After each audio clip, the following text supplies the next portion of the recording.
Muy buenas tardes. La Dirección de Extensión Cultural de la Universidad de los Andes les da la bienvenida a esta segunda charla junto a los profesionales de la ROT, de la Red de Observadores de Aves de Chile, y en esta oportunidad con un tema muy apasionante que nos acompaña también día a día, que es los sonidos emplumados, historias y cantos de nuestras aves, algo que principalmente en esta época de primavera se hace muchísimo más notorio. Nos acompaña para la charla del día de hoy alguien con quien hemos trabajado ya en estas colaboraciones que tenemos con la ROC, que es el biólogo y profesor de Ciencias Naturales y Biología, Juan Esteban Salazar, quien también es magíster y qué bueno presentarte así también, Juan, doctor en Ciencias por la Universidad de Chile. Muy bienvenido, Juan, a este panel, a esta charla, así que todo tuyo, la posibilidad de que ya puedas transmitir tus conocimientos con esta sala virtual. Muchas gracias, Raúl. Gracias por la invitación. Hace ya varios años que la ROC, la Red de Observadores de Aves y Vida Silvestre de Chile, viene colaborando con la Universidad de los Andes y su grupo de extensión. Así que para nosotros es un enorme placer volver a encontrarnos particularmente con Raúl, que hemos hecho varias actividades presencialmente, ¿cierto? En los últimos años. Y qué mejor que convocar a un grupo de interesadas e interesados en las aves para hablar sobre un tema que se hace presente en nuestra realidad cotidiana de formas que a veces no reconocemos o no prestamos atención y que encierran un universo de posibilidades y de fenómenos muy interesantes. Me refiero, por supuesto, a el canto de las aves y a todo el mundo sonoro que acompaña a la naturaleza y particularmente a este grupo tan interesante e emplumado que nos alegra la vida y que nos permite aproximarnos a nuestro entorno de una manera muy interesante, y espero también que al finalizar esta charla su interés y sus ganas se vean potenciados por esta nueva manera o estas nuevas maneras de observar a las aves que les vamos a compartir en esta sesión. Tengo una presentación para ustedes, pero también me interesa que podamos ir compartiendo experiencias, ir compartiendo el conocimiento que muchas personas, imagino, o supongo, tengo la certeza, mejor dicho, que tienen acá. Así que también espero, ojalá, hartos comentarios desde, en el chat. Y eventualmente vamos a tener también hacia el final una discusión donde podemos encender las cámaras y todo este tema. Pero les pedimos ahora principalmente porque hay mucha gente conectada que si tienen alguna duda o algún comentario o quieren compartir alguna observación, etcétera, por favor que lo puedan hacer a través del chat y yo feliz voy a ir comentando o respondiendo en la medida de lo posible, ¿cierto? Para que esto sea un diálogo interesante. Saludos también, me sumo a los saludos de Raúl a todas las personas que están conectadas, harta gente desde Viña, ¿eh? Estamos nosotros también aquí en Viña, en Chiloé. La semana pasada anduve por ahí pajareando en Chiloé, es una tierra maravillosa. Valdivia también, Copiapó, uy, tantos recuerdos de pajareo en distintos lugares. Y tenemos algunos ejemplos quizás que van a ser transversales a la realidad de todos estos lugares, y algunos un poquito más específicos, pero de todas maneras quiero hablar el día de hoy acerca de este universo emplumado y aproximarnos a las aves en una relación. Y esta relación tiene que ver no solamente con el conocimiento que podemos obtener sobre las aves desde la perspectiva científica, que es muy interesante, sino que también desde la cultura, desde las culturas o desde las distintas visiones de distintas aproximaciones que nos van a permitir conocer más sobre la realidad que nos rodea con distintas miradas, con distintas visiones. Entonces, en esta charla que bauticé como Sonidos Emplumados, quiero contarles esencialmente historias. A mí me gusta mucho contar historias. Algunas personas dicen que soy bueno para los cuentos, pero no sé si será cierto o no eso. Pero sí me gusta aproximarme a esta quizás ancestral práctica de reunirse, a lo mejor frente a un fuego, etcétera, a conversar.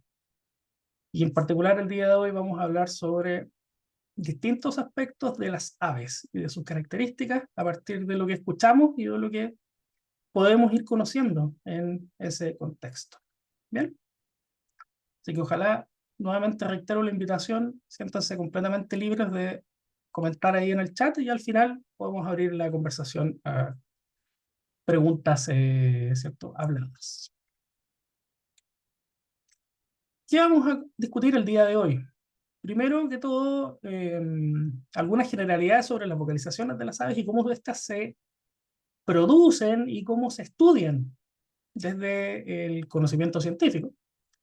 Y hacia el final de esta presentación y sobre todo dependiendo del tiempo que tengamos, vamos a hablar de algunas historias particulares que encierran elementos muy interesantes sobre esta vinculación entre la cultura y las aves y la ciencia y el patrimonio, enfocándonos en algunas de nuestras especies más representativas de aves.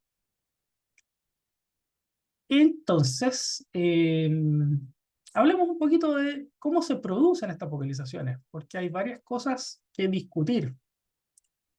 De partida, la forma en la que las aves producen el sonido tiene algunas similitudes con nuestra manera humana de producir, por ejemplo, nuestra voz, como lo que estoy haciendo yo en este momento. Pero también hay varias diferencias extremadamente significativas que dan cuenta de cómo las aves generan este sonido y cómo son las características del mismo.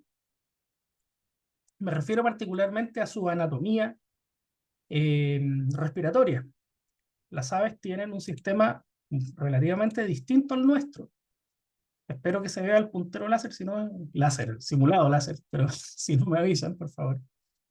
Eh, Les decía que hay unas diferencias bien importantes en términos de la anatomía del aparato fonador o del aparato de producción de sonidos en las aves respecto a nosotros, los mamíferos. Particularmente, si nos fijamos acá a la izquierda, hay una representación o un esquema de lo que sería la anatomía respiratoria de un ave como un canario, por ejemplo. Y noten ustedes que hay un pulmón, ¿sí? Los pulmones son relativamente similares, hay algunas diferencias importantes, pero para esta conversación vamos a decir que son similares a lo que podríamos encontrar en un mamífero, pero hay diferencias importantes respecto a la presencia de otras estructuras que en particular son estos sacos aéreos, los que permiten almacenar el aire y hacen que el sistema respiratorio de las aves, a través de un sistema, un mecanismo muy complejo, que si quieren después les puedo explicar en detalle cuando discutamos, eh, posea un paso de aire continuo a través de los pulmones en distintos ciclos respiratorios. Esa es una primera diferencia. Y eso hace que el sistema respiratorio de las aves sea sumamente eficiente, que les permite migrar, por ejemplo, encima del Everest, ¿ya? Pero para lo que nos importa en esta conversación, a la salida de los pulmones de vuelta hacia la tráquea, ¿cierto? Hacia la zona faríngea, vamos a encontrar esta estructura que se llama la siringe, o syrinx ahí en inglés. Y la siringe no es otra cosa que un conjunto de membranas musculares que vibran o que pueden tener distinto nivel de contracción, generando estas vibraciones con el paso del aire a la salida de los alveolos. Nosotros tenemos nuestras cuerdas vocales acá, en un lugar bien cercano a la boca, ¿cierto? En la cavidad faríngea, bien lejos de los pulmones. En cambio, las aves están muy cerca de su base y además, en algunos casos incluso, podemos tener aparatos o membranas de la siringe que funcionan de manera independiente, y eso es lo que les voy a mostrar en la próxima diapositiva.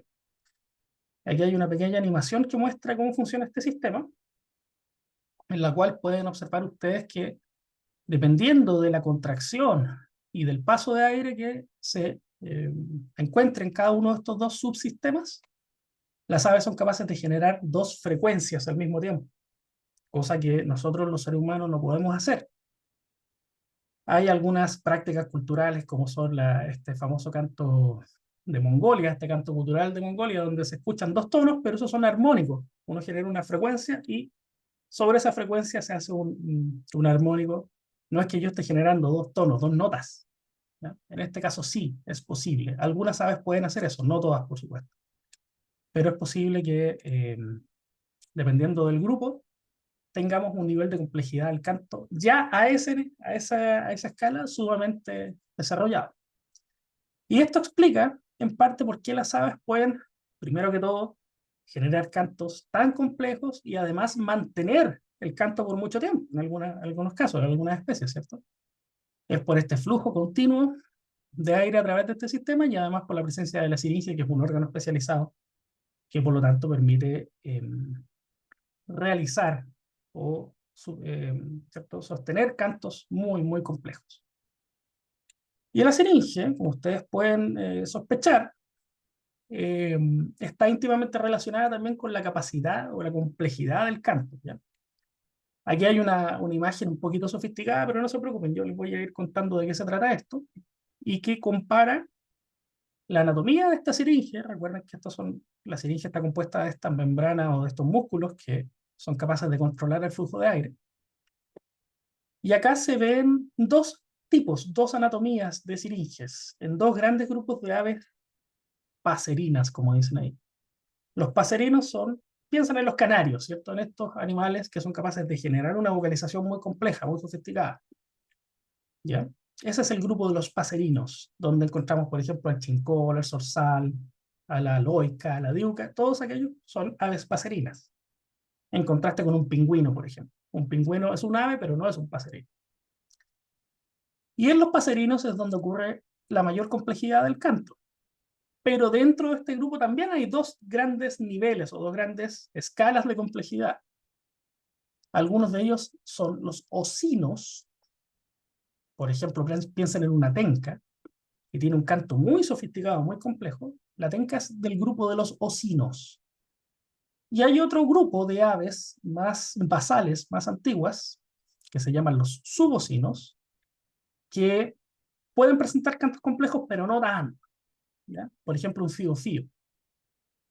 Aunque quizás las personas más observadoras ahí sabrán que el fío-fío igual tiene una cierta complejidad de canto, pero en general es menor que los ocinos. Y por lo tanto, como ustedes pueden ver ahí en la imagen, eh, a la izquierda tenemos la anatomía de una siringe de un ocino, del que tiene un canto mucho más complejo, y a la derecha un subocino. Para que se imaginen más o menos, esto podría ser la comparación entre una tenca y un fío-fío. Y en el caso del ocino, de la tenca, noten que esta anatomía es muy sofisticada, tenemos muchas láminas musculares distintas, ¿cierto? Muchos músculos diferentes. En cambio, en el caso de los subocinos tenemos, ¿cierto? Solamente uno de estos músculos conservados y el resto se pierde. Por lo tanto, la capacidad de generar cantos complejos es menor. ¿Ya? ¿Por qué les cuento esto? Porque la anatomía explica muchas cosas, ¿cierto? Muchos fenómenos de los que podemos observar en la naturaleza. Pero no todo se reduce, por supuesto, a la anatomía. Tenemos que hablar de conducta y otras cosas más, pero para poder entender un fenómeno tan interesante como el canto de las aves, necesitamos sí o sí entender esto. No todas las aves vocalizan igual, y parte de esas diferencias se explica por contrastes en su anatomía. Eso es sumamente importante, ¿ya? Y lo otro que quiero comentarles antes de empezar con, eh, con elementos un poquito más de historias más pajareras es esto. Es la diferencia que existe entre los distintos tipos de sonidos que producen las aves. Uno siempre habla del canto de las aves, ¿cierto? Dice, oh, ese pajarito que canta tan lindo. No todos los sonidos que producen las aves son cantos. Las aves cantan, por supuesto, pero también hacen muchas otras cosas en términos vocales. Y esto tiene que ver principalmente con las características de estas vocalizaciones y cuál es el contexto conductual, qué es lo que están haciendo a la hora de producir estos cantos y cómo estos se interpretan por sus conespecíficos con las otras aves de su misma especie. Y para eso, para ilustrar esta diferencia, quiero eh, traerles como principal ejemplo lo que sucede con esta ave, que imagino lo conocen. ¿Sí? A ver si ponen en el chat qué pajarito es este. A ver, dedos rápidos ahí. ¿Qué ave será? El chincol, dice Agustín, Sofía, Rocío, Winston. Maravilloso. ¿ya? A veces yo siempre hago estas preguntas porque de repente uno piensa que está hablando solo, cosa que a mí me pasa muy seguido, pero qué bueno saber que están ahí, al menos en espíritu, ¿cierto? A través del chat. Bueno, efectivamente, el chincol, para aquellos que no lo conocen, es una de las aves más abundantes y más ubicuas en nuestro país. Eso quiere decir que si vamos al altiplano vamos a encontrar chincoles, si vamos a Arica vamos a encontrar chincoles, si nos vamos a la costa central vamos a encontrarlos, si vamos a la Patagonia hay chincoles en todos lados, chicos. Y eso es muy interesante en sí mismo, pero además nos va a servir esta especie para conocer un poquito sobre esta diferencia entre el canto y las llamadas. ¿Se escucha la vocalización que puse o no? A ver si alguien en el chat me dice sí o no. Acabo de poner un sonido. Sí, ya, gracias Joel. Hola Joel, un saludo. Magnífico. Entonces, este sonido que acabo de poner, lo vamos a poner de nuevo.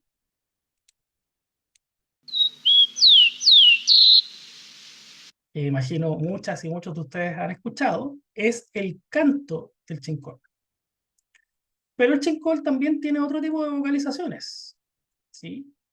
Escuchemos esta, a ver si la pueden reconocer o la han escuchado antes.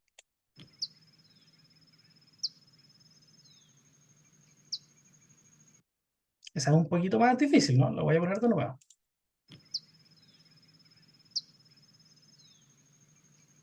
Son unos pequeños sonidos, ¿cierto? Pss, pss, pss. No sé si alguien lo ha escuchado ahí. Sonia dice que sí lo ha percibido. Y esas son las llamadas, o los llamados de un chincol. ¿Cuál es la diferencia entonces? El canto de los chincoles, o de las aves en general, es un sonido que principalmente tiene una función de comunicación y de comunicación social relacionada a la reproducción, a la búsqueda de pareja, a la defensa de un territorio, etcétera, a todas esas funciones, ¿sí? Ese es el canto. Por ejemplo, en época reproductiva, un ave se puede parar en una percha, en un lugar alto y empezar a cantar.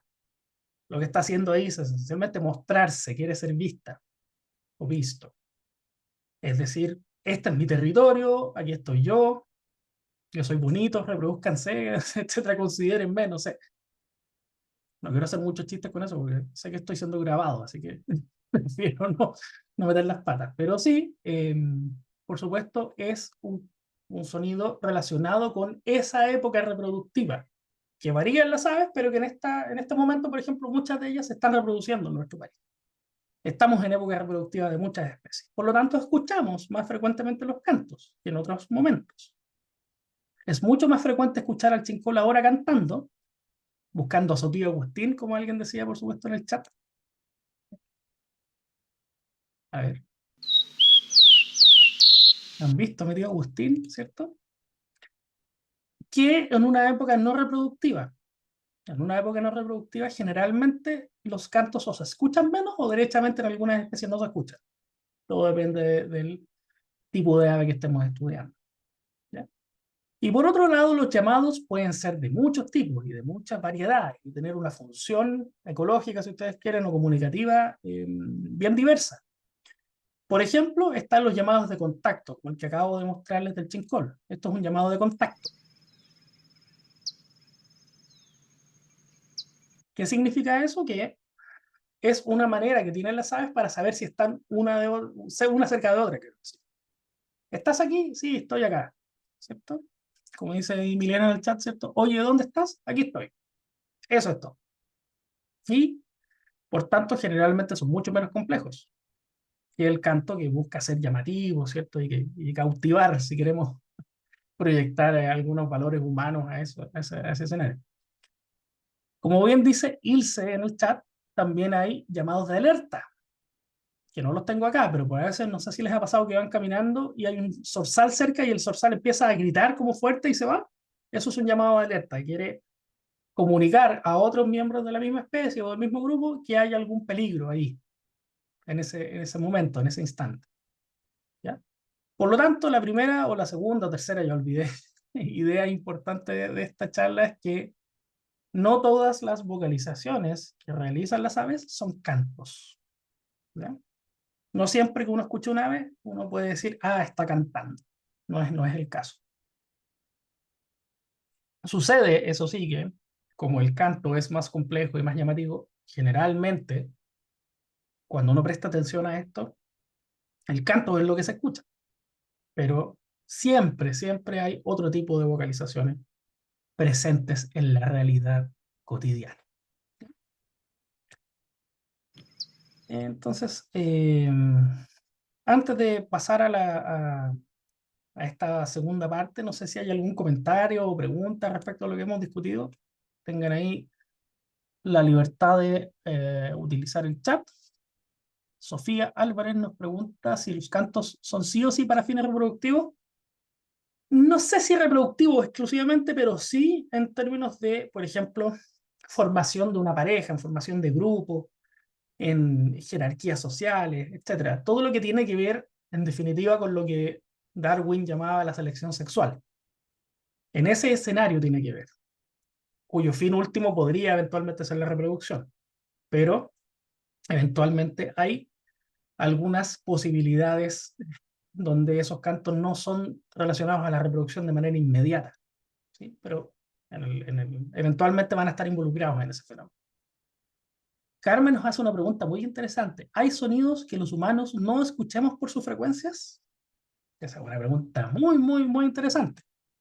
Nosotros los seres humanos somos capaces más o menos de escuchar los sonidos que van en una frecuencia entre 20 Hz y 20 kHz o 20.000 Hz.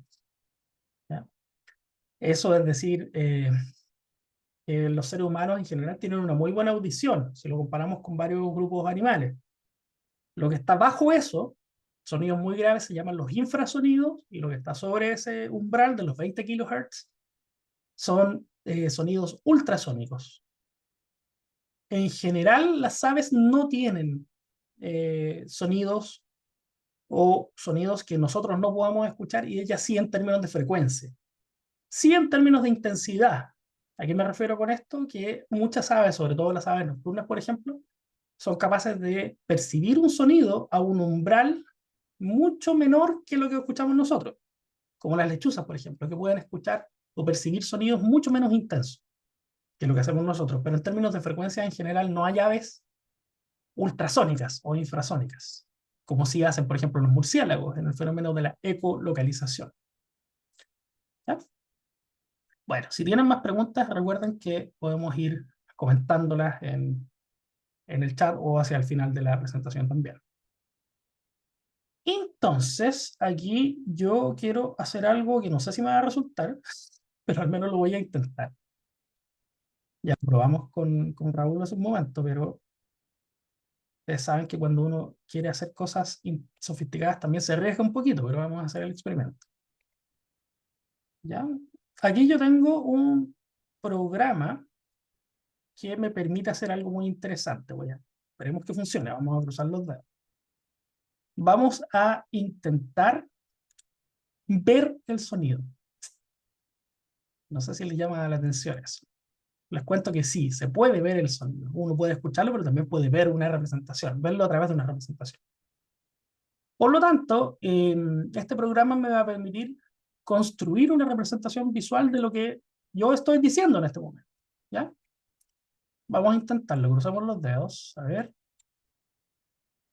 ¿Funciona? Sí, parece que sí funciona. Fíjense que esta representación visual, no sé si la ven ahí, avísenme en el chat si es que no aparece. Yo creo que sí debería aparecer. Esta representación visual me está mostrando de una cierta manera que ya les voy a explicar el sonido. Yo estoy pasando mi voz en este momento por este programa. ¿Ya? Y si ustedes se fijan, hay algo acá en los distintos ejes de esta representación que tiene relación con ciertas propiedades de mi sonido, de mi voz. Voy a mostrarles algo. Atención. Voy a tomar un poquito de agüita así porque tengo la boca seca, si no, no me salen los silbidos. Ya. Atención.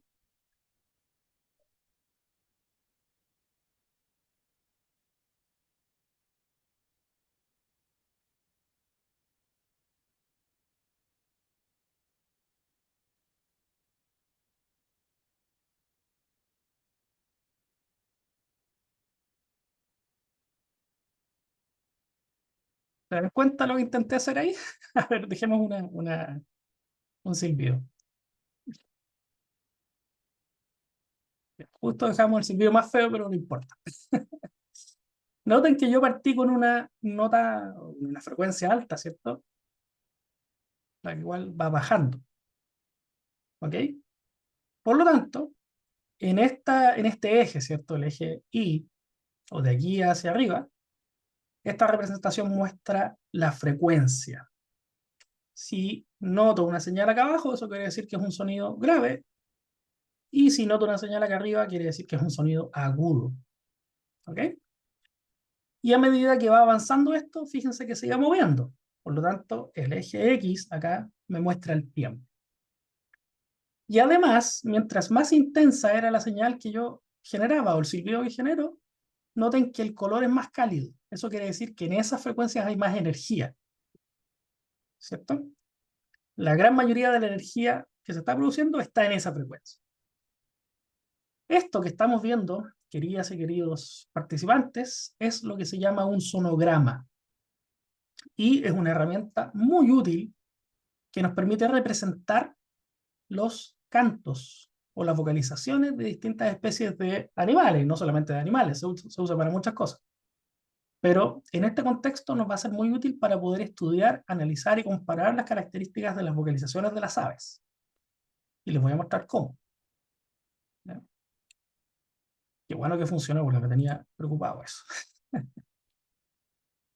Ya. Entonces, ¿cómo estudiamos los sonidos de las aves? Primero, no es fácil representar estos sonidos, ¿cierto? Ya les mostré que la manera moderna de hacerlo era a través del sonograma, pero a lo largo de la historia se han hecho han existido muchas maneras de representar los sonidos de las aves, por ejemplo, a través de la notación musical. Fíjense que ahí podemos representarlo así,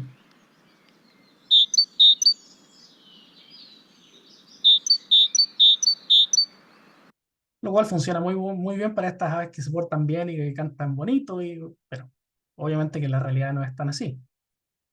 De hecho, de- del gran compositor Messiaen, ¿cierto? Que tiene unos estudios, algunas obras que muestran o que buscan representar el sonido de ciertas aves, como por ejemplo este zorzal. Y con el tiempo se desarrolló esta tecnología que ya les mostré cómo funciona, que se llaman los sonogramas, que tiene un origen totalmente distinto a esto. Su origen es en el último tercio de la Segunda Guerra Mundial, cuando se estaba trabajando con todo el tema del análisis de señales para dar cuenta del radar, del uso del radar en la detección de los aviones en la guerra, o sea, en la batalla de Gran Bretaña, ¿cierto? El Blitzkrieg. Eh, entonces, mucha de esta tecnología que se utilizó principalmente en esos fines luego quedó disponible al final de la guerra y eh, se ha utilizado para poder representar los distintos sonidos de las aves. Entonces acá tenemos unos sonogramas, sin colores acá en este caso, pero que representan más o menos cómo se puede observar un canto de esta especie, por ejemplo. Y hay una nomenclatura, una manera de nombrar cada uno de estos componentes. En general, esto es bien discutido, porque los límites de cada uno de estas ciertos componentes no son muy claros, pero en general a mí me gusta hablar de sílabas. Cada uno de estos componentes descritos es una sílaba y muchas sílabas juntas hacen una frase. Y ahora les voy a mostrar algunos ejemplos de aves de nuestro país, ejemplos reales grabados por el gran investigador Guillermo Egli. Y eh, abro el concurso aquí, no tenemos premios, pero abro el concurso a ver si las y los pajareros que están en esta sesión a lo mejor nos pueden ayudar a identificar esta especie. ¿Ya? Antes de mostrarles el canto, yo les pido que se imaginen, ya sabemos cómo interpretar más o menos un sonograma, imagínense un poco cómo es esto a partir de esta lectura. ¿Ya? Por ejemplo, esta sílaba, esta y esta son más o menos similares, tienen un componente ascendente, son relativamente bajas, están en torno a los 2, 3 Hz, la frecuencia fundamental, y se repiten en un patrón continuo. ¿Ya? Lo vamos a escuchar. Atención.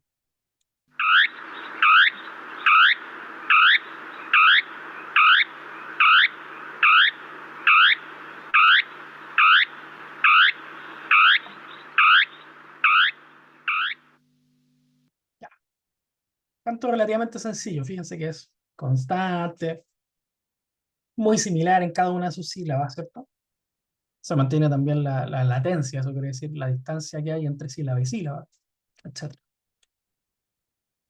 Y ahí el amigo Nicolás Sañarto, hola, ¿qué tal, Nico? Churrín del Norte, dice Nicolás Sañarto.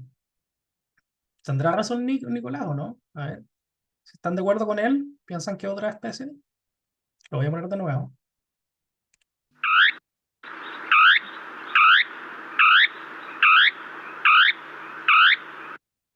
Ya, esto era solo para ponerle misterio, porque efectivamente es el churrín. El churrín del norte es una especie muy interesante porque es un subocino, ¿ya? Como les mencionaba anteriormente, en general los subocinos tienen una menor complejidad del canto, pero no por eso son menos interesantes, todo lo contrario. Este, de hecho, pertenece a una familia que se llama la familia Rhinocryptidae, donde está el chucao, la turca, el tapaculo, y varios de ellos tienen unas vocalizaciones súper sofisticadas, ¿ya? Y ese churrín, si no lo conocen, lo pueden ver, por ejemplo, en la zona central. ¿Alguien lo ha visto alguna vez? Que ponga ahí en el chat dónde lo ha visto para tener alguna recomendación para todo el mundo. Ilse dice que nunca lo he visto. Ya, pues díganle a Ilse dónde encontrarlo entonces. A ver, ¿dónde aparece el churrín? Ya, pues yo sé que conozco a varias personas que están aquí conectadas que lo han visto, así que póngalo ahí en el chat. Yo les cuento que esta foto la tomé yo en el humedal de Mantagua, en Quintero, hace algunos años. Es un ave de matorrales, principalmente, y que en la zona central lo vamos a encontrar por la parte costera y a media altura, digamos. Ya hacia las zonas más andinas vamos a encontrar otra especie que es el churrín del sur, aunque a veces el del norte se puede ver por ahí también. Ya, Nicolás Añarto nos dice Parque Aguas de Ramón, Milena Mayra, Mantagua, también Tunquén. Ahí pueden conocer, Ilse puede conocer el churrín en esos lugares. Ya, siguiente especie. Uy, este está un poquito más complicado. Aquí se ve un poquito esto oscuro porque eso es ruido, pero no se preocupen por aquello. Nos vamos a centrar en estas señales. Ya, fíjense que aquí sube y baja, sube y baja, sube y baja, y tiene hartos armónicos arriba. Armónicos son estas formas que tienen más o menos la misma estructura que esto, que se llama la frecuencia fundamental, y que se repiten en múltiplos naturales. ¿Ya? No vamos a entrar en detalles, pero para que lo sepan. Imagínense cómo es más o menos un sonido así. ¿Ya? Les voy a poner el sonido también.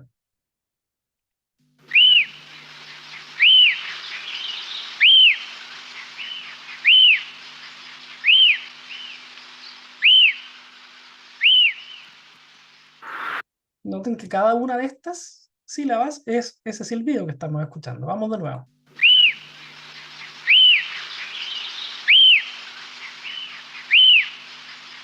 Este sonograma es de ese sonido, ¿ya? Yo lo saqué de ese sonido, para que quede claro que es lo mismo que estamos escuchando y viendo, ¿ya? Ilse nos dice el fío fío, bien, ¿cierto? Es el fío fío.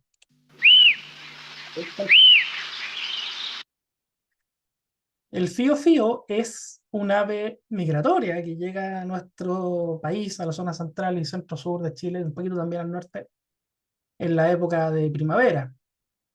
Ya está en nuestros territorios y ya está cantando. ¿Okay? Este es el canto. El fío fío también es un subocino, por tanto su canto también es no tan complejo como el ejemplo que vamos a ver a continuación, respondiendo a la pregunta de Sofía. ¿Ya?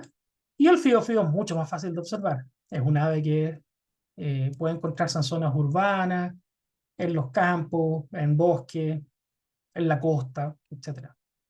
De hecho, en los campos, como bien dice ahí Milena, le dicen el chiflío. Tiene varios nombres también. Y esa foto yo la tomé en el Chequén, el Cerro Chequén, ahí en la precordillera de entre Puente Alto y La Florida. Y ya, pues, aquí los quiero ver. Sin escuchar el canto. ¿Qué ave podría ser? A ver si alguien se quiere aventurar. Es un ave de Chile, ¿cierto? Un ave que podríamos encontrar en la zona central, en el sur, un poquito hacia el norte. ¿Mm? A ver en el chat. Agustín nos dice una tenca. Ilse la turca. Milena la tenca. ¿Mm? ¿Alguna otra idea? La perdiz, nos dice René. ¿Ya? Juéguensela, juéguensela. Chincol, dice Andrea. ¿Quién más?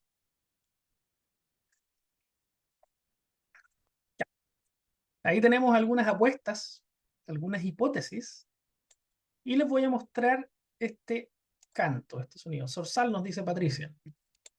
Atención, este sonograma es del mismo sonido que vamos a escuchar. Y voy a ir, porque esto es un poquito más rápido, voy a ir intentando mostrarles con el puntero cuál es la sílaba que estamos escuchando, ¿ya? Atención.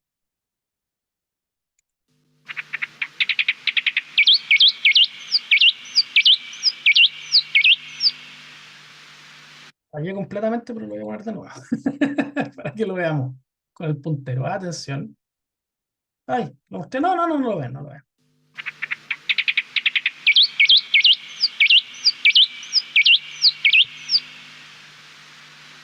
Una última vez.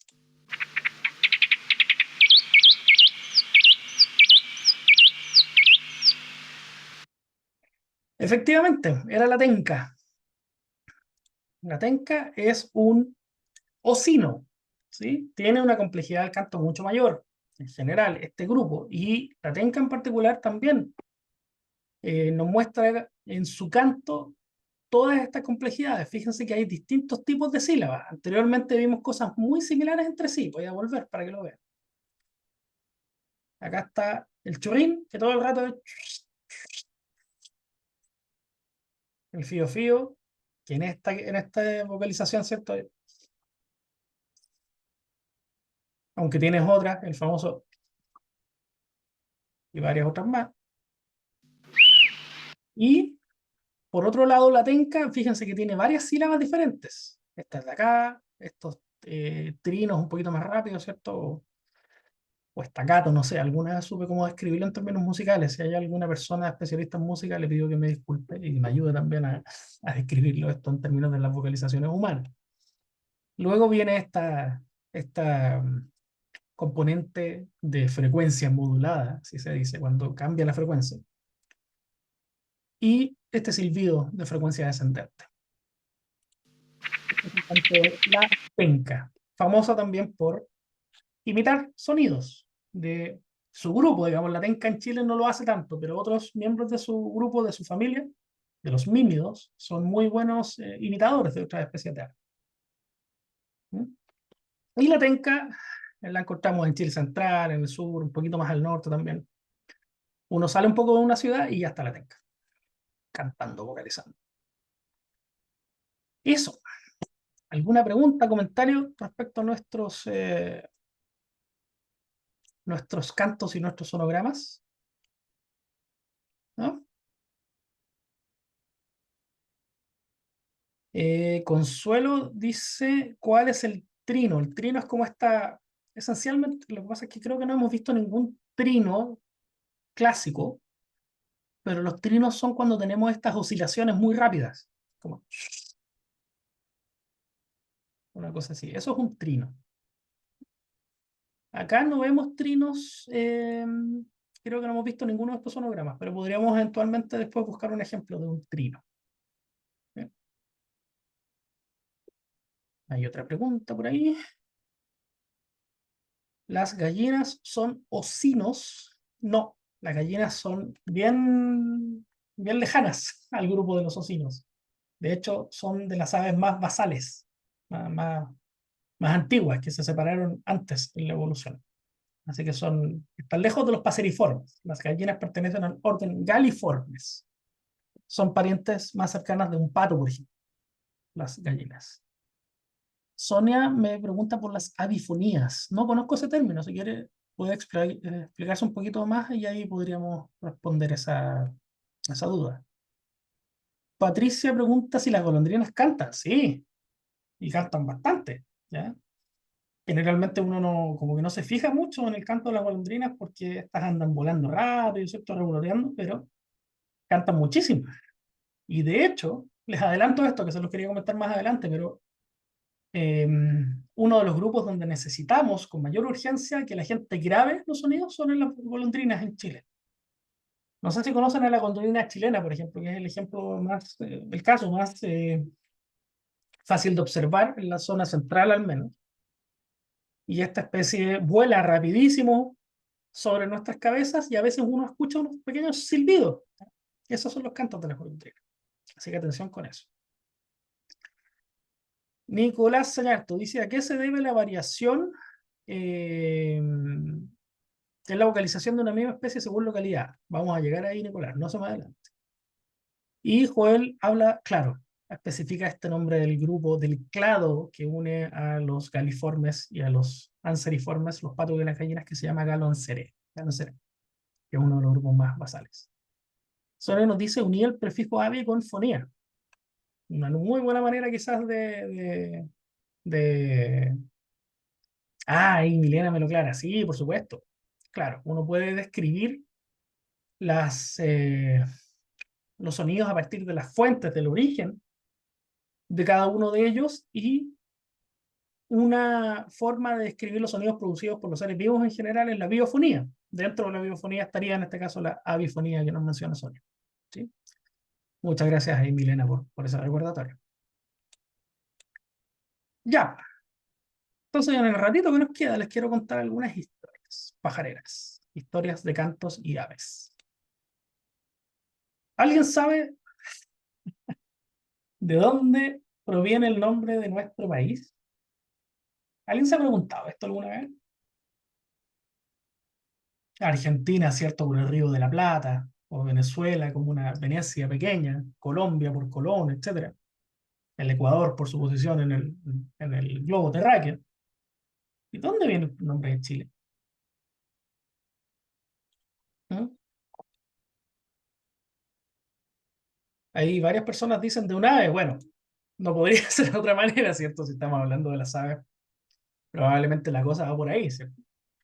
Y quizás Raúl ahí les puede contar como buen historiador todas estas disquisiciones. Obviamente que no hay una explicación absoluta, una hipótesis muy clara a este respecto, pero sí hay varias explicaciones posibles. Y una de ellas proviene de los trabajos de una persona a quien yo admiro muchísimo, uno de nuestros primeros naturalistas, que no es otro que el buen Abate Molina, Juan Ignacio Molina. Si no conocen sobre la historia del Abate Molina, apenas termine esta charla, vayan a estudiarlo, porque es extraordinario todas las contribuciones que hizo el Abate Molina al conocimiento de nuestra naturaleza y de nuestra historia en general.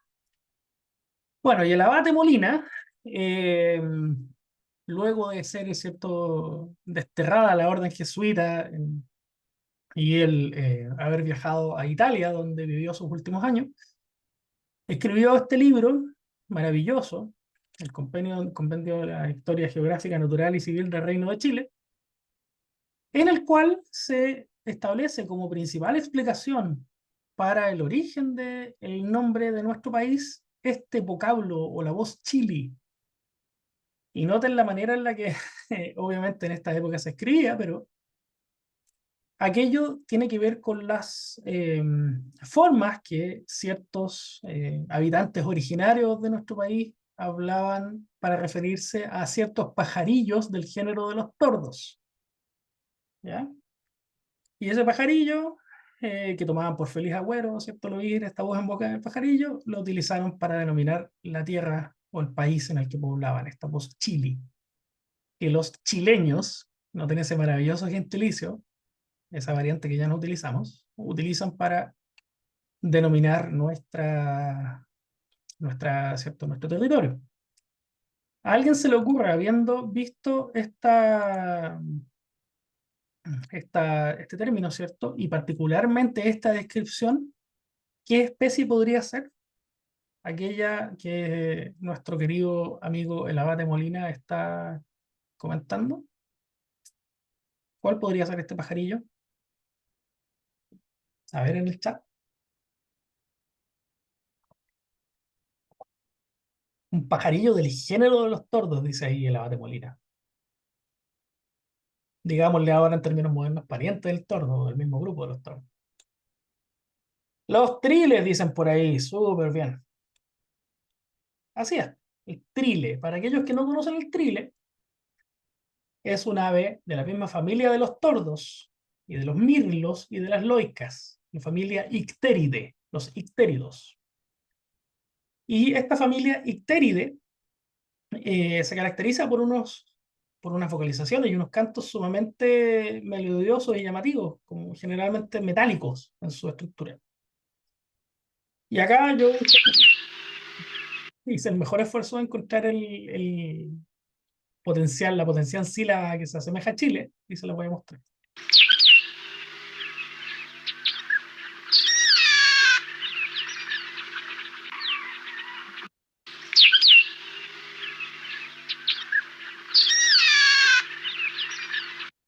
Yo no sé si estoy loco y de repente después de cierto tiempo, muchas horas de escuchar con mis audífonos los cantos de las aves, pero yo escucho clarito que al final dice Chile, ¿ya?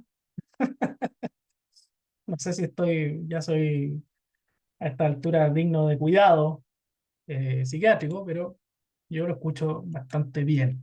Ahora quizás a lo mejor era otra la vocalización. También como muchas personas mencionaron ahí, hay otra hipótesis bien interesante que tiene que ver con el canto que el tehue o del treile, que también cuando vuela hace como chile, chile, chile, chile, chile, una cosa así. Entonces no tenemos una idea clara y hay otras, por supuesto, hipótesis que apuntan a ciertas características del territorio, al lugar frío, al fin del mundo, etcétera, como más orígenes, o sea, diferentes para esta toponimia, para este nombre del país que habitamos. ¿Conocen a este maravilloso individuo, especie, mejor dicho, al tucúquere? ¿Alguien lo ha visto alguna vez? Póngalo ahí en el chat. ¿Quién ha visto al tucúquere? ¿No? Yo lo veo a cada rato porque es una de mis aves favoritas y lo tengo en mi llavero. Ahí está el tucúquere.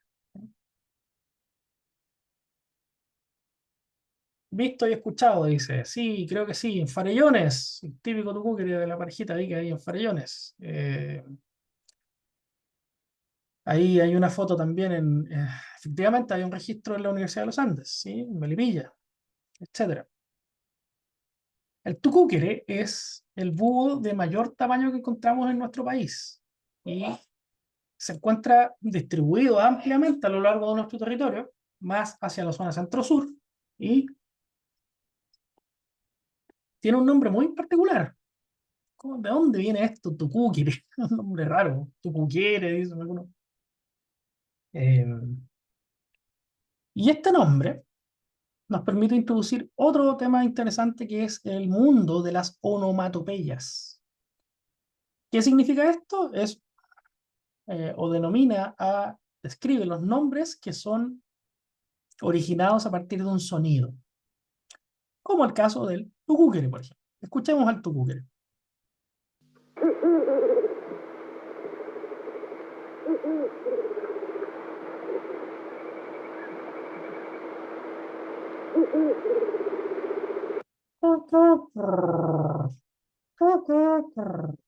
¿Cierto? De ahí viene este nombre. ¿Conocen esta especie que está a la derecha? ¿Han visto al cisne Coscoroba? ¿Dónde lo han visto al Coscoroba? No me digan en el agua, por favor. Algo más específico que eso. En Cahuil, bonito lugar ahí en la costa de la región de O'Higgins, provincia de Cardenal Caro. la desembocadura del estero Nilahue. Hermoso lugar, ahí por las salineras. ¿Alguien más ha visto el Coscoroba? ¿Dónde aparece el Coscoroba? Batuco, dice Nicolás Sañarto, al norte de Santiago. En el estero Papudo, en Quenuir, mira, ahí a propósito de la región de los lagos, en el Parque Bicentenario, Tunquén, Peñuelas, Mantagua. Uy, esta foto es mía de Algarrobo, del humedal, el Membrillo. Ya. Y para nadie debería ser una sorpresa a estas alturas que el Coscoroba también tiene un canto o una vocalización que es onomatopéyica, ¿cierto? Que le da origen a su nombre.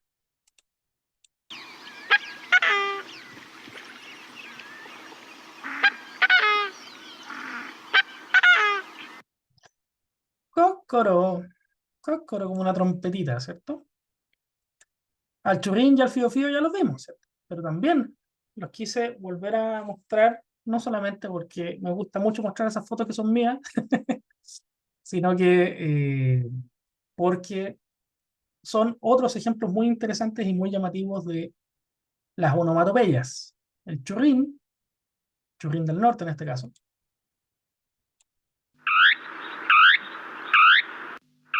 el fío fío,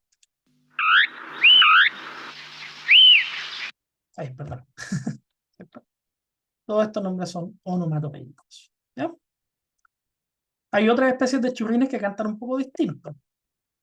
Clave para reconocer a los churrines de nuestro país. Son tres.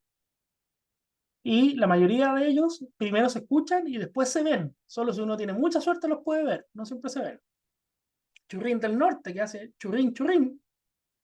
El churrín del sur, que hace pachá, pachá, pachá. Y el churrín de la mocha, que vocaliza como una pistolita láser. Una cosa así. ¿Ya? Así que ahí tienen la clave para identificar a los churrines de Chile. El del norte, churrín, churrín. El del sur, pachá, pachá. Y el de la mocha, pistolita láser. Ya. Y la última historia que les quiero contar es una muy famosa, pero que sorprendentemente no todo el mundo conoce. Yo diría que esta es la historia más famosa de los pájaros de Chile en términos patrimoniales, ¿cierto? Y aparece en varias culturas y se llama La Trifulca de los Pajaritos. Y es el relato de una pelea o de un crimen, dependiendo de la variante que se esté leyendo.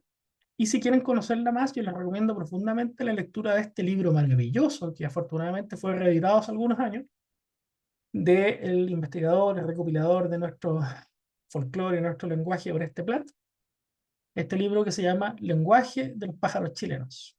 Está en PDF incluso en la web, disponible en alguna de estas páginas, Memoria Chilena, me parece, alguna de ellas. Y cuenta historias de los pájaros, por supuesto, y cómo se comunican y cómo se relacionan con las distintas creencias populares. Y la trifulca de los pajaritos tiene que ver más o menos con lo siguiente. Hubo un crimen y la víctima de ese crimen fue la loica, ¿ya? Que en algunos casos fue... No voy a abundar en detalles, mejor leerlo, pero lo interesante es que el resultado de ese crimen fue que su corazón fue perforado y la sangre brotó por su pecho y lo tiñó de rojo, ¿ya? Y la loica grita, canta a los cuatro vientos ese crimen. Dice, con cuchillo fue. Con cuchillo fue. A ver si podemos reconocer esa frase en su canto.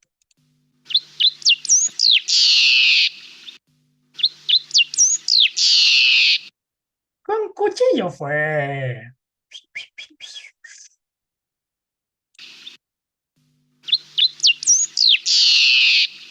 Hay que ser bien creativo a eso, pero bueno, cuando uno escucha harto esto en el campo, créanme que a veces uno lo escucha así. Con cuchillo fue. Y hay otros pajaritos involucrados. Por ejemplo, el tordo fue testigo de esto.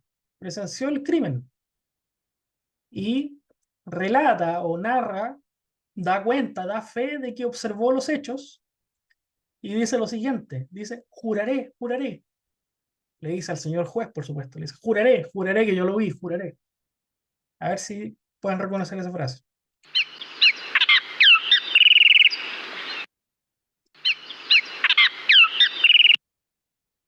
¡Cúrale! Piripiripipi. A ver, vamos de nuevo. El tordo entonces fue el testigo de esta trifulca, ¿ya? Hay muchas variantes, yo les comenté la esencial, digamos, la versión clásica, pero en la cultura mapuche hay una descripción, en los campos hay otra, entonces, si quieren aprender más sobre esto, les puedo invitar a ver un video de nuestros grandes amigos de la Fundación Planificable, donde cuentan esta historia así, pero con lujo de detalle, ¿ya? De repente les podríamos mandar también esto a través del... Entonces, me queda una cosa por contarles, yo pensé que ya había terminado. Falta algo muy importante. Lo que nos preguntaba Nicolás hace un momento. Les cuento dos historias y estamos listos. Y abrimos la conversación para mostrar todas estas cosas. Interesante. El chincol. Yo les contaba hace un ratito que donde uno vaya hay un chincol. Pasa mucho y a los pajareros o pajareras que están acá les debe haber pasado, pero a cada rato que uno va a un humedal así, exótico y va en busca de un ave particular, no sé, voy a Arica a buscar qué sé yo, la pizarrita, al humedal del Utah, estoy con los binoculares, ahí creo que la escuché, pasó volando, después de 15 minutos pasó volando una vez, lo veo, era el chinco. Voy a la cordillera a buscar ¿qué podría ser la cordillera? El chirigüe cordillerano, ¿ya? O no sé, pues ya, pongamos el platero, da lo mismo. Lo importante es que uno va, cree que lo veo y era el chincón. En la Patagonia igual, donde uno vaya, está lleno de chincones. Y el chincol, como ya sabemos, canta en busca de su tío Agustín, ¿cierto? Eh, pero no siempre canta así. Les voy a mostrar nuevamente este canto grabado por el gran Guillermo Egli en Santiago. Escuchemos al chincol santiaguino,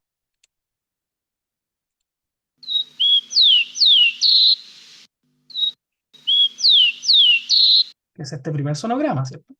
Clásico. Han visto a mi tío Agustín. Pero si yo subo un poquito hacia la cordillera, en Arrayán, empieza a pasar algo interesante.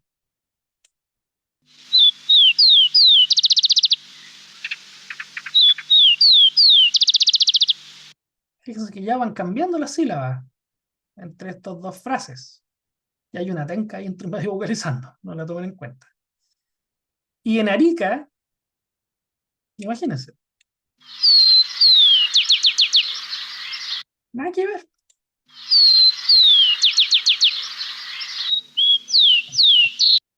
Imagínense, primero que todo, loas y agradecimientos al gran profesor Egli que hizo este recorrido por Chile hace varios años ya, que fue grabando. Y en segundo lugar, eh, noten la variabilidad en las vocalizaciones. No debería sorprendernos porque el chincol es muy plástico en términos de sus capacidades fisiológicas, anatómicas, pero también a través de esta capacidad de colonizar distintos ambientes, tiene una gran plasticidad, una gran variabilidad en sus formas de vocalizar. Y esto se llama, al igual que en los seres humanos, los dialectos. Los dialectos son pequeñas variantes regionales, locales de un idioma, ¿cierto? Nos pasa a nosotros con el lenguaje español chileno, y ya es como un dialecto del español y bien difícil de entender por los extranjeros. Y dentro de Chile, si uno va a hablar con alguien de Arica o con alguien de Chiloé o con alguien de Santiago, es muy distinto, ¿sí? ¿A qué se debe esto? Todavía es medio misterioso, pero probablemente tiene que ver con la capacidad de aprender el canto. Muchas de estas aves son capaces de aprender año a año, temporada a temporada, un canto, una vocalización nueva, y por tanto en ese proceso de aprendizaje hay capacidad de cambio. Alguien podría decir de error, ¿ya? Pero a mí me gusta más verlo como una variabilidad natural cuando se está aprendiendo, a diferencia de otros cantos que son más, entre comillas, innatos, que no tienen esta variabilidad tan natural, ¿ya? Eh, Ahí vamos a dejar algunas preguntitas para el final. Les quiero contar esto. ¿Conocen al Siete Colores o no? Levanten la mano. No, no, no levanten la mano porque no los puedo ver, pero ¿quiénes tienen peluches de Fiu? Yo tengo uno, ya, así que, eh, un ave muy carismática que se hizo aún más carismática con los Juegos Panamericanos del año pasado, ¿cierto? Eh, y que canta de una manera sorprendente. Yo les voy a poner dos cantos y quiero que me digan cuál es el del siete colores. ¿Ya? Atención. Canto uno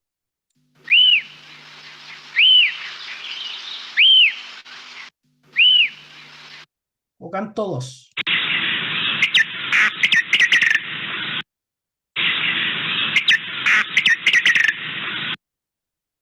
¿Cuál es el siete colores? Uno o dos. Pónganlo ahí en el chat.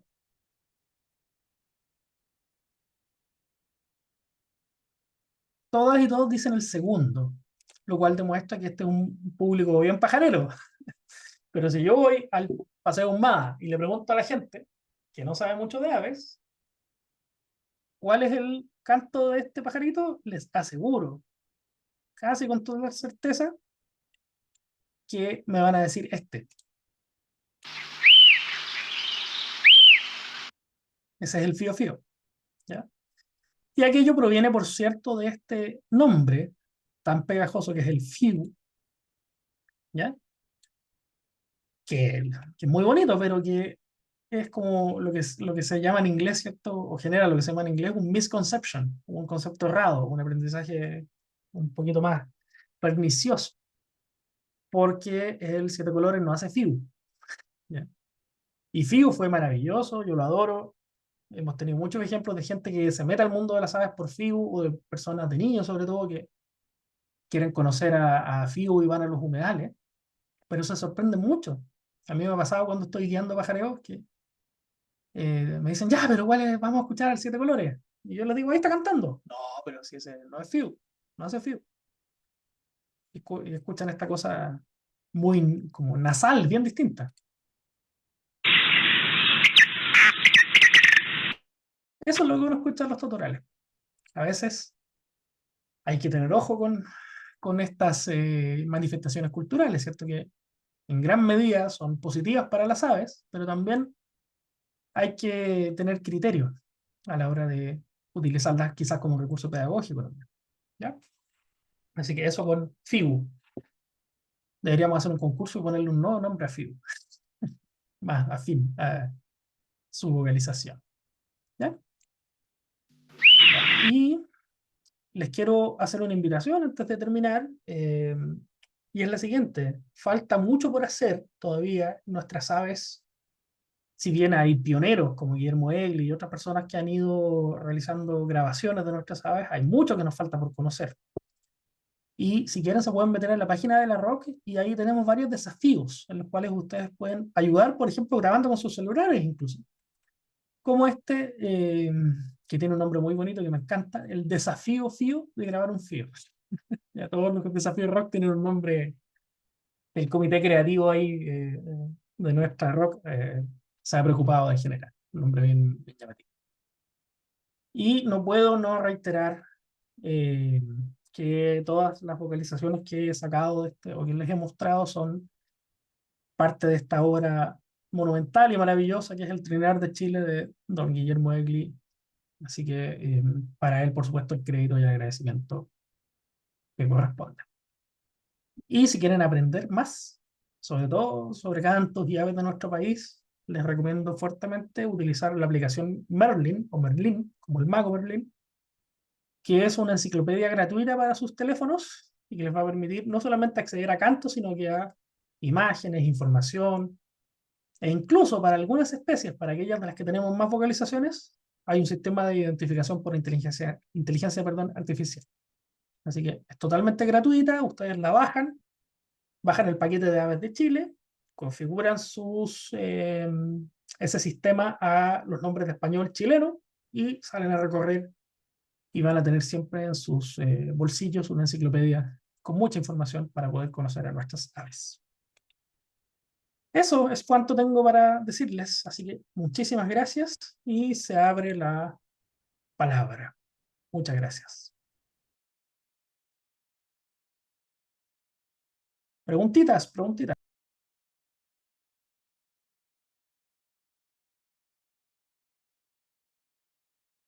Si quieren también podemos abrir la palabra a través del micrófono. No sé si tenemos esa opción, Raúl. Sí, ya está habilitado para los que quieran pueden abrir sus micrófonos.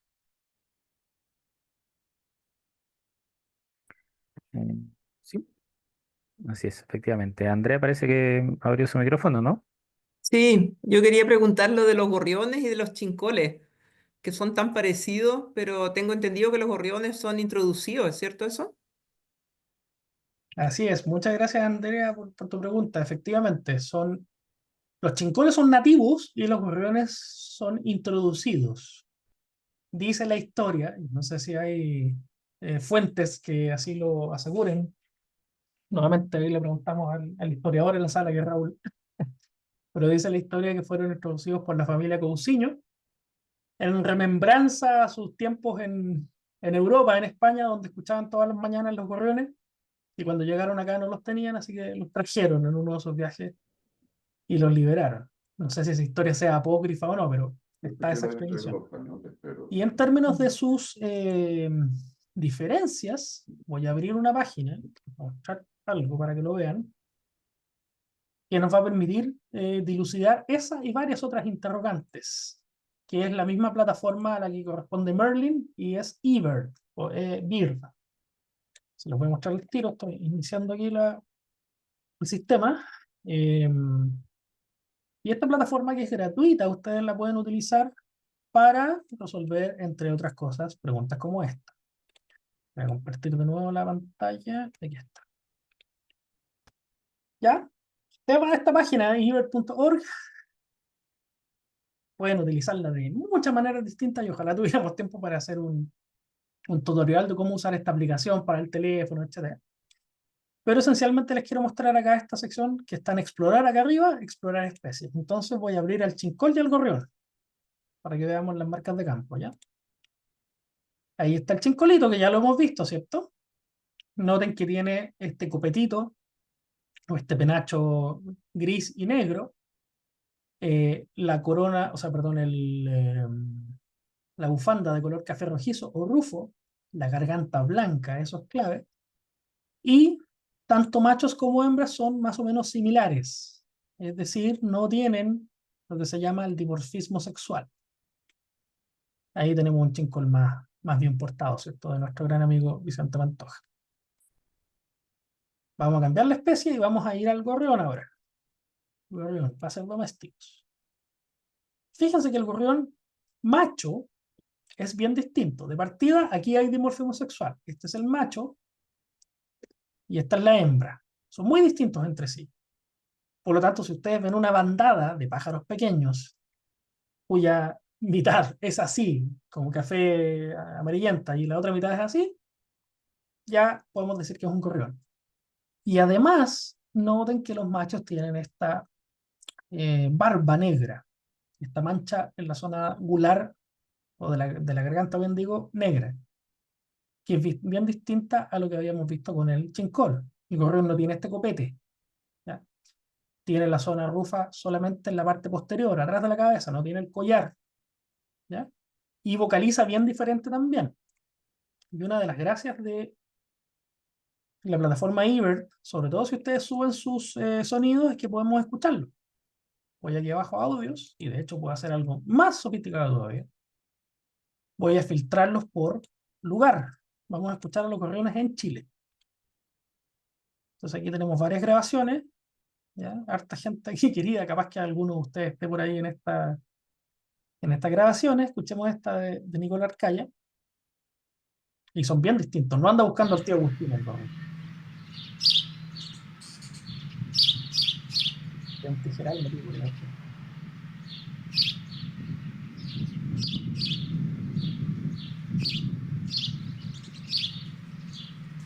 Ese es el gorrión, ¿ya? Hay varias otras marcas de campo, por supuesto, pero esas son las principales. Bien.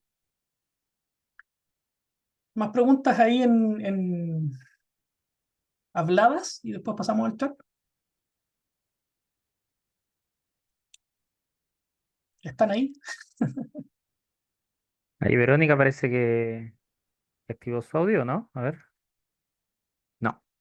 Em, Arrepintió. bu- bueno, ahí Milena dice que muchas gracias, Juan, y que los chincoles son punks y los gorriones, los barbones.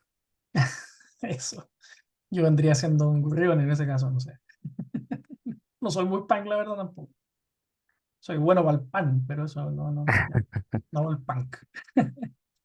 Bien, Ya, Andrea dice qué pasa con las caturras argentinas. No sé si se dice caturras o catorras. claro, hablemos ahí. Si quieres, tú me puedes ir comentando las preguntitas y yo las voy respondiendo. Sí. Perfecto, sí.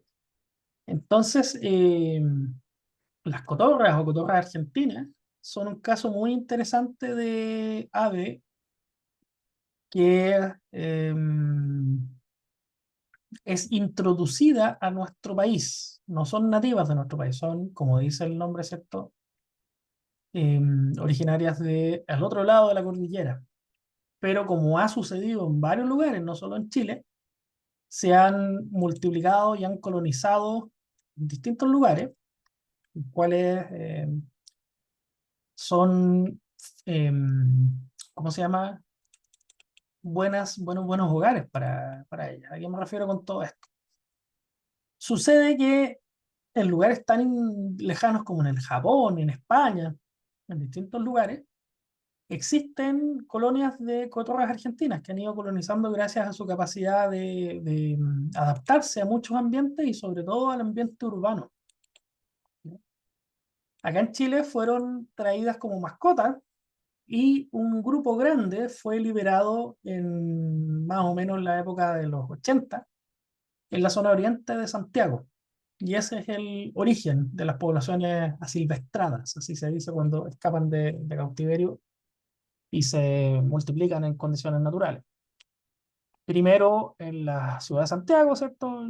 Después fue colonizando lugares como Ñuñoa, etcétera, y de ahí se fue ampliando, pero siempre está relacionada con las zonas urbanas. ¿Ya? Genera estos nidos enormes, nidos coloniales, y como buen loro, ¿cierto? Son sumamente ruidosos y les gustan los frutales, les gustan distintas especies de árboles de esa naturaleza. Son catalogadas como una plaga para la agricultura por el Servicio Agrícola y Ganadero. ¿Ya? Eso no significa que uno pueda ir y eliminarla. ¿Ya? Todo hay muchos protocolos y la verdad es que a esta altura ya no hay mucho lo que se puede hacer. Eh, por lo tanto, no podría dar una recomendación en ese sentido. Sí, pero obviamente que no, en general no se puede intervenir a las poblaciones de aves silvestres de ninguna manera y aquellas que son plagas también requieren una cierta certificación, ¿cierto? Cumplir con la ley de caza, etcétera, y varias otras cosas. Así que no se tocan ni las cotorras ni ninguna ave silvestre, por supuesto. Juan, ¿y qué pasa con las palomas? Son como las que no se ven, pero que están por todos lados y son bastante parecidas. Uy, esa es otra pregunta más difícil todavía, porque si es difícil erradicar a las cotorras, uf, las palomas son imposibles. Si hay un ave adaptable en el planeta, es la paloma, ¿ya? Y en mi humilde opinión no hay ninguna manera de erradicarla. Es como que todos los controles, o sea, lo que uno puede hacer es sacarlas de un cierto lugar, ¿ya? Y para eso existen determinadas aproximaciones de control biológico, poner estos pinchos para que no hagan nido, etcétera. Pero si les ponen el sonido del rapaz, como sucede en varios lugares, las palomas se asustan una vez, dos veces, y a la tercera ya dicen nada, chao, y se quedan ahí. Así que no hay problema con eso. Ya. Claro, ahí Ilse nos está diciendo, no, Patricia, ¿no? O Ilse me parece que en Europa le dan alimentos anticonceptivos para que los huevos sean estériles. El problema con eso es que esas sustancias no solamente afectan a aquella especie, sino que después se liberan al ambiente y generan daño, o pueden generar daño a través de fenómenos como la bioacumulación, por ejemplo. Por lo tanto, no es tan fácil llegar e intervenir. Cada vez que el ser humano interviene, la termina embarrando más todavía. Así que siempre está lleno la historia de la biología de la conservación de ejemplos de esa naturaleza donde personas con muy buenas intenciones intervienen y al final terminan profundizando el problema. Así es.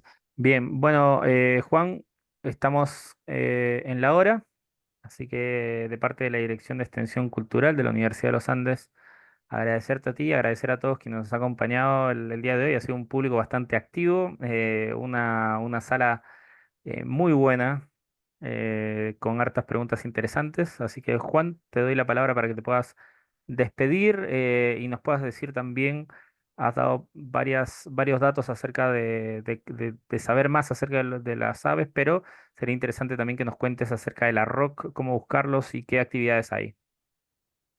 Muchas gracias, estimado Raúl. Gracias también ahí, estuve leyendo los comentarios y los saludos, se agradecen profundamente. Y agradezco también esa posibilidad de contarles acerca de la Red de Observadores de Aves y Vida Silvestre de Chile, la ROC, una organización de pajareras y pajareros como ustedes y como nosotros que tiene como principal objetivo la conservación de las aves de nuestro país a través de esfuerzos colaborativos, donde muchas personas de distintos niveles de conocimiento o involucramiento, distintas experiencias pueden contribuir y aprender en el camino.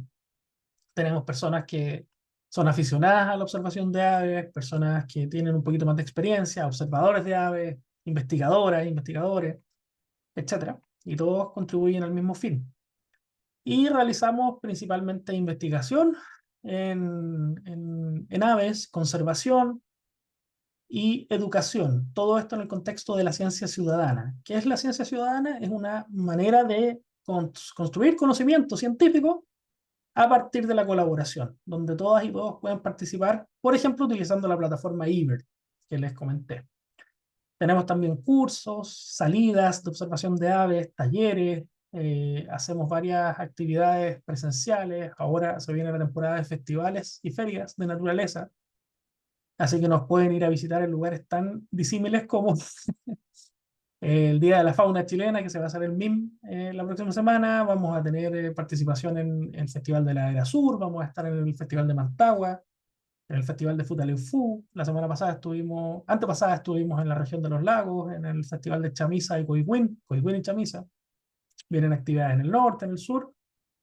Y también nos pueden conocer ahí, les dejé el sitio web, Red Observadores. El mismo es el nombre de usuario, el handle que tenemos en Instagram y en todas partes, así que ahí nos pueden seguir y eventualmente también se pueden hacer socias y socios para contribuir a esta labor. Tienen beneficios muy interesantes, entrada liberada a la mayoría de las áreas silvestres protegidas de CONAF, descuentos en librerías especializadas, descuentos en viajes pelágicos, si alguna vez quieren ir a conocer el albatros pueden tener ahí un descuento, etcétera. Pero lo principal es que nos ayudan a seguir haciendo estos esfuerzos de conservación y educación en torno a las aves y la naturaleza. Así que ojalá nos encontremos en alguna salida y también, ¿por qué no?, en futuras actividades con extensión cultural de la Universidad de los Andes, que siempre ha colaborado con nosotros y siempre hemos hecho cosas muy interesantes. Así que lo último que quiero hacer es pues, reiterar mis agradecimientos, nuestros agradecimientos a Raúl y a todo el equipo de extensión que siempre nos ha invitado y siempre hemos hecho cosas muy, muy bonitas y muy satisfactorias para nosotros junto con ellos. Así que muchas gracias y nos encontramos por ahí nuevamente. Bien, muchas gracias y muy buenas tardes para todos.